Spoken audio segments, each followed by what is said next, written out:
So, as many of you know, today news broke that Martin Odegaard is signing with Arsenal in this transfer window.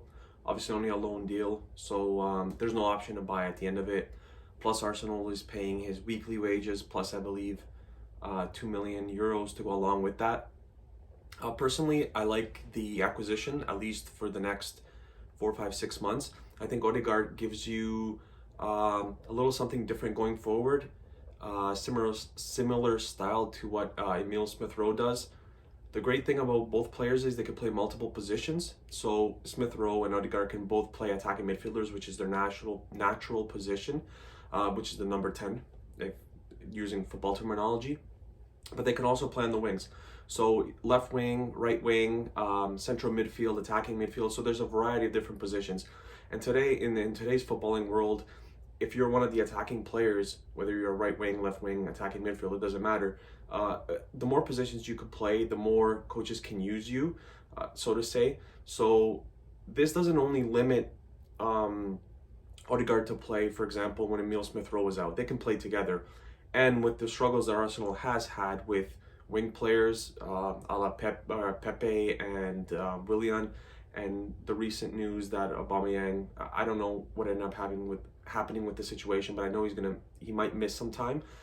And with him out, it could be the best thing to kind of leave Odegaard there, because Willian and Pepe just haven't really proved much this season. Pepe's been maybe a little bit more consistent, at least in the Europa League, more consistent than Willian. But on his loan last season, Odegaard did very well at Real Sociedad, where he had 7 goals and 9 assists. And that's a top flight club, and they did very well last season. And that's why Real Madrid brought him back from loan. I believe his loan was initially supposed to be a 2-year loan, and they brought him back at the start of the season because he was doing so well, and they saw him as a part of their plans going forward. Unfortunately, he's only played in 9 matches, no goals, no assists. So they thought that the best decision was to kind of loan him out again.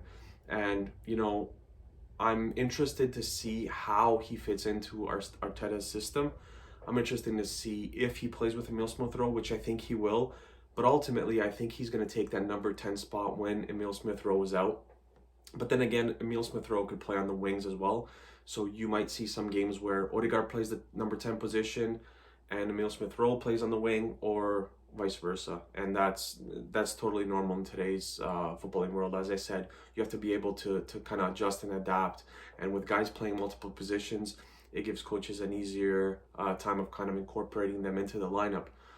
With that being said, I'm really excited to see what he can provide the team with. Again, I like that it's not a purchase at this time. A lot of people saying I'm of the same thinking. It's not impossible, but it's usually very difficult to buy a player during the winter transfer market. Obviously, if the money is there, teams are going to sell guys, and if you're paying them what they're asking for, they're going to sell guys. So, for example, I think Arsenal ended up getting Ozil a number of years back in the January transfer market. So it's not impossible, but sometimes it can be very tough.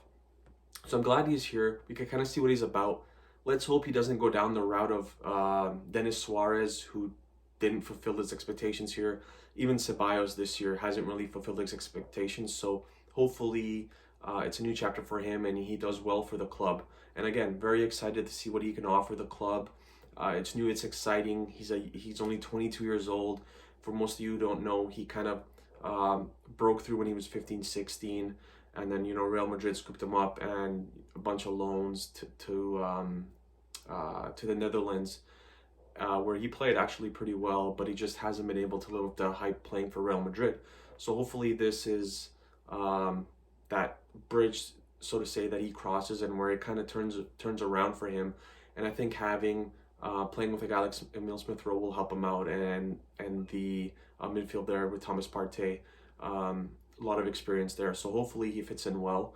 Let me know below what you guys think of these signings. Let me know what you guys think of Arsenal's transfer window thus far, what you would like to see going forward, who would you like the team to sell, purchase, and stuff like that. Until next time, take care, guys.